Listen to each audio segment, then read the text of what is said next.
Oh yeah. So last night when we did the multi-stream, somebody in chat brought up like, "Oh man, wouldn't it be kind of cool if we had like incorporated a monster that was always like learning according to how you're growing?" Oh. And I was talking to a friend about this who also does like game or just in general like development AI. Mhm. So like I brought up the point that if you had a monster that, or I guess they brought up the point that if you had a monster that always growed while you're fighting it, like in Monster Hunter, how would they feel about it? Yeah. My take on it was terrible idea. I was just flat out like, no, it wouldn't work Yeah. because depending on how great you are as a hunter, will be Mhm. how much harder it is against that monster. And on top of that, the more you change up your style, the less you give yourself chances to actually beat the monster. And if you're like, say for me, right? I'm just picking up dual blades again, but Mhm. people think I'm a light bowgun main, but I use greatsword like as my favorite weapon. Right. If I use any of those three and then I had to like at the last resort pick up Lance, I'd have to learn Lance on him, or I would learn Lance first, come back to him, and then still get bodied if I don't do good enough. And by that time, he already understands how to fight against the So, are Lance. you saying like a monster, like say it like flies, and then you like start using flash bombs against it, and then like maybe the It stops third flash, flying or some like crap. or like it covers its face Yeah, whenever you yeah, like try to use it, like something like that. some crap like that. That's what well, when it was given to me. That the argument originally was AI smart, like monsters that learn. Mhm. In my opinion, terrible idea. I don't think it would be good for them to have a monster that would like just constantly grow. Not because it's too tough. Like I love a challenge, Right. but I think that hitting a wall at some point of a monster you cannot beat would make the game less fun. And if you're trying to cater to a game Right. that you want to do well, you want it to do across the board for anybody who plays the game And casually like or speedrunners. yeah, and the whole like mantra of Monster Hunter is always like if you fail, then you learn. You learn, you study what the monster's doing, and you learn to like learn where your openings are and what you can do to improve upon yourself to actually overcome the fight until like the moment where you actually beat the monster and you feel like you've mastered it to a degree. If you have a monster that is able to adapt to you, then you lose out on that experience. You don't get that Yeah. opportunity to learn because the monster's learning against you. So you're like, oh well, I just Mhm. learned what to do against this monster, but now the monster's like spitting it back in my face. Um, so to a degree, I do agree. I don't know, Yeah. Forrest, what do you think about that? Um, well, personally, I kind of like the idea. It's just more of like, again, if it's in a single fight where the monster starts off like just normal and then starts to grow, and then Mhm. like after you kill the monster and everything, it like and you start up the quest again, it goes back to normal. It Yeah, starts off yeah. again, like obviously not growing throughout Yeah. Although that over would the I be, extent. oh, Like I think that would be much cooler and much more understandable in a way. hmm Um, I because wouldn't then want to like you start a monster dumb though before you actually get Well, him, I'm not saying that, like, kick into gear. I'm not saying that the monster is, like, super duper easy. I'm right. saying that it's gonna move like a regular monster, but then pick up on mannerisms, Hmm. and then suddenly start to, like, punish you for certain things that you're doing, Right. you know? And, like, become more lethal as the fight goes on. Kinda like a Because Narwa in a that's way OP. where it's like This makes well, me no, this. Yeah. it's just more of, like, where, in the All-Mother fight where it's, like, in Mhm. the last half of the fight, Narwa starts to hit really hard and really quick. So, it'd be cool if, like, a monster like, more monsters take on that, mechanism and everything where it's, like, that adrenaline's kinda kicking in and it fights harder. You know what this It's reminds me of is yeah. go ahead. Would Oh, you? my idea of what like for Force thing about the for the changing thing. That's like if the monster hits like 50% health pool and it fights like a different, it adds another move or two. Mhm. That's not to say that the monster's learning. It's just a new script or added, script on top of Yeah. whatever's already there. But Yeah. like if you're saying that it's an AI that's learning, like when I brought up the point yesterday that if you like the friend that I talked to, like the development AI crap, right? He made a bot, I guess, like to play against for like chess. Mhm. The more you play against that supercomputer that's just finding like by the 20th time out of 50 that you've already lost, like it's just not fun anymore. of playing the same game and trying to outsmart the thing Because it that's feels literally impossible. outsmarting you. Yeah. Yeah, and then you could try it as many ways as you want. This is like a very simple scale. But then when you broaden it to Monster Hunter, it's once you've exhausted all of the weapons you already know, and then have to learn something new and still butcher it, at some point after the first 1 or 3 tries you get to actually complete it, you're not going to get much farther because it needs some sort of wall there to say, rather than it's a learning AI, it could have like 3 different attack patterns depending on like the weapons there. Or Mhm. if you get it like to half health, then it fights like a different thing. I forgot what we like, like like Behemoth. He's Yeah. not like a smart AI where he's learning the how the hunters fight. He just at different areas, because you hit that DPS check, would use different His stuff, and script that makes changes. sense. Yeah. Yeah, but it wouldn't be to say that he's learning how to counter you, because someone was saying like, oh, it adds more personality to the monster when really it's just countering your own. It's not adding So anything to it. It's let's just saying it's apply. whatever Yeah. you do, but Let's opposite. apply that to a monster that already exists. So let's say Nargacuga, for example, right? Nargacuga has the pouncing move where it does like the 2 swipes and then it jumps to another position and then it does the pounce and then it Mhm. taunts Yeah. afterwards, right? What you're Mhm. saying is like, say like it does the taunt and you're like the player is benefiting a lot off of the taunt because they're able to get damage. So then all of a Yeah. sudden, Nargacuga picks up on that and then instead of taunting does like a quick swipe or something. Like is that more what you're saying right there, where it's like the player is beginning to adapt to this move a lot on the monster, so the monster is just like, no, fuck you. I know where my opening is now. Yeah. Yeah, not Like leaving yeah. myself open there. Yeah, so it's like yeah, it does feel like counterintuitive to like what Monster Yeah. Hunter wants you to do, where it's like, oh, you want to learn the openings, and then it's like once the monster like also learns its openings, then it's like, okay, well, you know what? I'll just cover my own holes. This Yeah. reminds me of like, and I'm just gonna talk about a completely different game here, but not Monster Hunter, Batman Arkham City. If you guys have played that game, there is a I'm worried about it. there's a boss fight, in that game where, so like in Batman Arkham City, it's like an action game with like some stealth elements as well. So you have like multiple ways of tackling any given encounter. And in this particular boss fight, I'm talking about the Mr. Freeze boss fight for anyone who's familiar with Arkham City. There's multiple ways that you can do damage to the boss.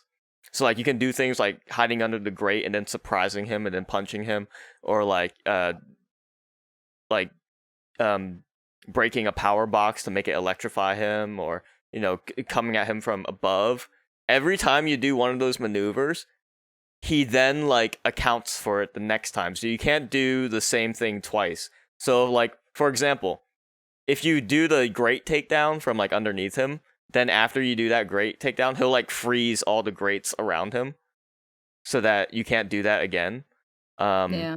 I think something Cool. like that, like it's cool in that game, in that in that one particular encounter. Instance, So yeah. when you take that to Monster Hunter, I think in certain ways it can work. Say like monsters, for example, already have a built-in flash bomb tolerance, so that you can't abuse it. But how about like if you have a monster where like you only get one flash bomb after you use one flash bomb? Other time you like throw a flash bomb, instead of getting stunned, it does like an animation where it like covers its face. Or say if you use a barrel bomb against it, next time it sees a barrel bomb, it'll like use a ranged attack against the barrel bomb.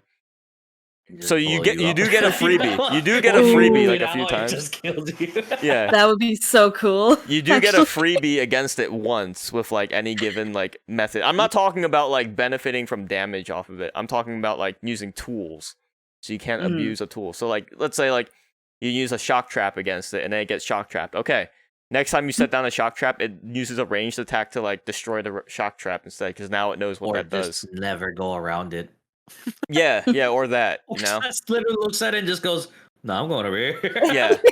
I think in that Leaps over it. I think in that context, a monster like that could work, but the example I had before of the Nargacuga, I think that would be unfun. Yeah. So it depends on how the AI decides to adapt and like what it decides to adapt against, you know. I don't know. And what you were saying about how the chat member was saying it gives the monster personality, I actually kind of agree to an extent. Like a monster whose gimmick is that like it's like intelligent, you know? Yeah. Well, the monster's gimmick is that it's never the same monster. Mm. It's never the same monster it was originally built to be. It like you'll have say a speedrunner's version of that monster will be different than a 12-year-old Timmy just trying to hit the thing and hopefully it Right. dies. Oh yeah, I think that would be. I don't know. I And wouldn't like that as much. what we were also mentioning, like on the development side, like implementing that type of system was that Hmm. imagine the monsters now with 4 people, 3 monsters per stage while they rotate out, and then on top of that, it had to Hmm. take all the data from 4 different hunters, and your game starts running at like 2 FPS Right. because it has to change the script as Right. it's learning. Yeah. That will Yeah. not work, bro. No, The not Well- like Switch is yeah. good, but it's With not gonna be like you with know. the hardware that we have now, that type of Mhm. monster would be impossible. To give it context, this Yeah. chat member brought it up last night because apparently an original Monster Hunter developer, like on the PSP, said that they wanted to develop this monster at one Okay. point. So this is an idea So- that has legitimately floated So- around in Capcom. This was I'm an sure it idea definitely has, though. before. Well, this was an idea before multiplayer and everything. Like before it was Mhm. really a big thing in the Monster Hunter series. So like this would be a solo monster, Hmm. you know. So like if they were to develop this in this game, let's say in Rise, it would probably have to stay to solo, to Village. Yeah. And just not appear in the hub because I could see that not going down well. And Monster Hunter has had solo only monsters before. Like Monoblos has never fought in multiplayer. It's impossible to that's fight true, Monoblos yeah. in multiplayer. Really? Yeah, I thought for you had those random No. generated maps so you can. it hunt together does, with but one another. Monoblos can only be fought single player. Yeah. Yes, I don't remember. so absolutely that's true. what Yeah, it Monoblos can never be fought in multiplayer. I don't know why. It's like some weird tradition that they have, and they're gonna stick with that. But also, there's kind of a version of this monster that I think I kind of want, and it's say a monster that you fight throughout the entire story. Say you have like 3 different encounters against this monster. The first time you fight the monster, and this would have to be a flagship monster, but like the Mhm. first time you fight it, it's like relatively easy. It leaves itself open a lot, stuff like that. The second encounter would be like, let's say like, you progress in the village a bit more. In the second encounter, the monster starts accounting for certain openings and like has like kind of more adapted to you. But like it's not adapting during the battle. It's more like the monster's AI improved in between fights. And Yeah. then like where like the ultimate fight against this monster, like the third encounter, would be like the toughest encounter you have against this monster, you know? You mean like the difference between low, high, and G rank? The word that's kind Well, of what no, it's no. supposed- Oh yeah, you know what? Yeah. No, that is what that is, I Well, guess. Tim has had his own moment. But like yeah, no. Yeah. I'm trying to think about it in like a way that's like more I substantial, but get like what yeah. you mean, but ultimately, that's what it would boil down Yeah. to. Yeah. I mean, well, That's Dang. why I'm saying if like if First it's layer well already in G between rank between like and then pushes forward. yeah. I mean, most of the biggest difference would be like from high rank to G rank, right? Mhm. Because like low rank Rathian and high rank Rathian, it's kind of the same game plan until you get to G rank where she just has like a frame 1 charge, and you're just like, oh, what Yeah. the fuck? It's like, Every time too. but I'm like talking more in the context of like contextualize it within the story. So like, say this monster doesn't have like its third form has like a hardened shell, whereas Like its like second form doesn't really have a shell at all. You know? You mean like Gormagala into Shigaru Magala? Kind of, yeah. Yeah, You mean okay. the monster that? Yeah, I don't know. Like, but here's the thing: they've grown and then stuck to one script.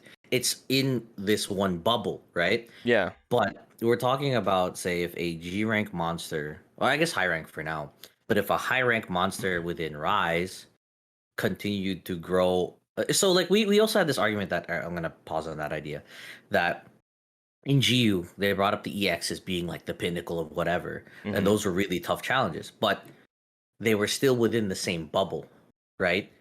Diablos Right. was roar, rush, giant tea kettle pot, boom, whatever, right? If Yeah. it was any other deviant, they have their own little combinations, whatever.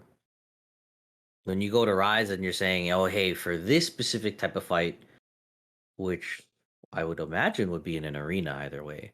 But if it's consistently growing without some sort of like wall that we're talking about, it would never give you an opening at some point, or you'd never know what you'd want to do against it because you've exhausted all the ideas that you personally could come up with until somebody else tells you. But then at that point, with a monster that will always learn, you'd only have people who learn how to do Hame beating this thing. Right. Yeah. Mm. Or speedrunners that don't give it a chance. But even then, even when you speedrun it, it's learning against you. Maybe it won't give you the chance anymore for dual blades to adapt because it'll do some other attack that'll knock you out of it. Or if there was You like know a what I mean? monster that like adjusted its game plan depending on what your armor skills were. So if you had like earplugs, it wouldn't roar at all because it knows that it's not gonna work. It'll charge its head. Boom! And it just Yeah, runs they're just like forward. or if you don't have tremor resistance, it starts like abusing tremors. But if you do And, have like, tremor Yeah. resistance, it get doesn't its do it. paw up and then just do the tippy tappies with Chameleos, but Oh it'll yeah, just like you're- yeah. That would Oh, be It's so hard to implement. That's what I'm sinister. saying. Like, it wouldn't be good. And then there's that wall for not everybody can get into it. There's a community around everything, right? And you'll always find like the people that are like the elites of that game or like the speedrunners of that game. Oh hell yeah. But that doesn't mean that you have to build the game unless if it's specifically made for, oh, hey, these are speedrunners. Like, this is like a game made for speedrunners or like high difficulty whatever's, Mm-hmm. you know? Mhm. But you can still be an okay player at like Dark Souls without having to be guys who just roll and do the no naked armor crap and run through the whole game in a day. You know what I mean? Yeah. You could still do crap like that, but you wouldn't build one specific wall that nobody can get through, whether you're new or old. You know Yeah. what I mean? That wouldn't do good for sales, in my opinion. Saying like, oh, hey, at some point you're just never gonna fight this guy because it's not worth it. And then what type of reward do you give for a monster that good? And that's why these armchair game developers on Twitter who think they know better than developers like aren't working in game development, because there's a lot of like super competitive people will be like, oh, why'd they make this decision, and then like you see like much casual players defending it. It's because it works for the casual player, it doesn't work for the competitive player, and the same can be said about other aspects as well, where the inverse is argued as well. So it's like they are trying to strike that balance, and the reason why you have this like disparity between these two groups is because they are trying to strike that balance. And sometimes it works, sometimes it doesn't, but like it's so difficult. It's so incredibly difficult to find that balance, but it's incredible that Monster Hunter can appeal to so many different types of players in the first place.